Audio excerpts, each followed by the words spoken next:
In the hills where the sky kissed the mountains and the rivers murmured secrets only the stones remembered, there lived a quiet couple, Daniel and Hannah. They were not rich. They were not loud. But they were always together. Daniel was a hunter, Hannah a basket weaver. They lived in a clay house by the edge of the forest, where their laughter once wove into the wind. But not all love is light, and not every journey is what it seems. Early morning, Daniel sharpening his cutlass, Hannah packing dried food into a cloth. One morning, Daniel came to Hannah and said, "A friend of mine who is in the city sent a letter to me to come stay in the city, and from there we could both move and journey out of Nigeria to another country in search of greener pasture." Hannah, being a respective wife, didn't ask questions. She only replied, "Then I will go with you." Because for Hannah, love meant walking even into fire, as long as they went hand in hand. They were both extremely happy about the news, which had caused them night of discussion preparing on how they will leave to the city. They worked for months, in order to gather some money to ease their journey. They both agreed to travel by land since they couldn't afford the cost of traveling by air. Hannah had a 2 months pregnancy. Regardless of that, she worked majestically time to support her husband for them to complete their mission. As they both prepared for their journey, they sold all their properties, including their lands, houses and others which they've strived hard to gather. One morning, they left a complimentary pleasantry to the whole community and waved at them with a goodbye greeting. Daniel and Hannah set off on their journey, leaving behind the only home they've known for years. On getting to the park, they both seat close to each other's with their luggages on their laps.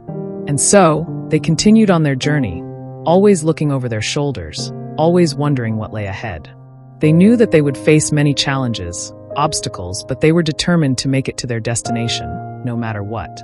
As they moved on with their journey, they were both feeling dizzy because it was late already. Daniel and Hannah couldn't shake off the feeling that they were in danger.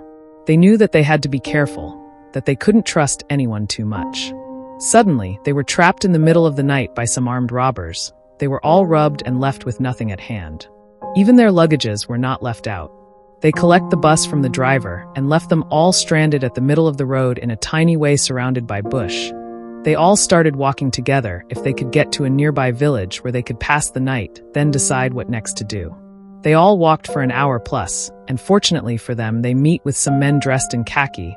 They all thought they have seen the military, who would protect them over the night, not knowing they have gone into the wrong hand of another set of kidnappers. The kidnappers took them to another thick forest where they were all cuffed down. Not all journey nor step we take in life, as an act of effort, will lead us to the great place we desire. Some might be the ones to end our lives. The following morning they were given a phone each to call their family for ransom, which some of the kidnappers people did for some, and were freed. But when they got to Hannah's turn, they asked her to call her family for ransom. Then she said with her stressed voice that she has no one apart from her husband, who was also kidnapped. They asked both of them to call who will pay their ransom, but they both said they had no one to call. On so, they treating Daniel, but since he had no one, he was beaten mercilessly, and the armed robbers asked his boys to rape Hannah, even in front of her husband. She was raped till she fainted in the process, due to the stress she passed through. Daniel can only watch, cry, and see how rough his wife was wrapped in his presence. Not until the second day Hannah discovered blood coming down from her private part, which indicates her losing her 2 months pregnancy.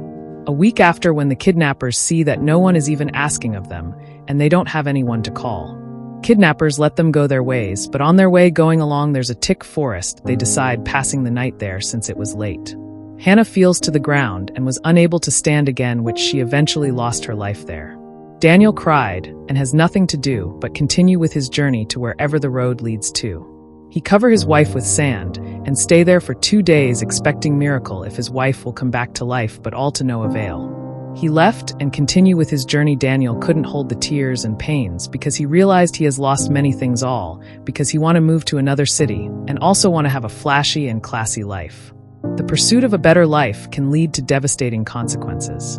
He had always dreamed of leaving his small village and starting a new life in the city, but his decision to embark on that journey with Hannah ultimately led to her tragic death. As he returned to his village, empty-handed and grief-stricken, Daniel couldn't help but wonder what could have been done differently. He thought about the robbers who had attacked them, how his wife was raped, and the cruel fate that had taken Hannah away from him. 2 days after returning back to the village, the villagers found his body beside a bush where he was lying dead. What a cruel fate and decision that take his life untimely.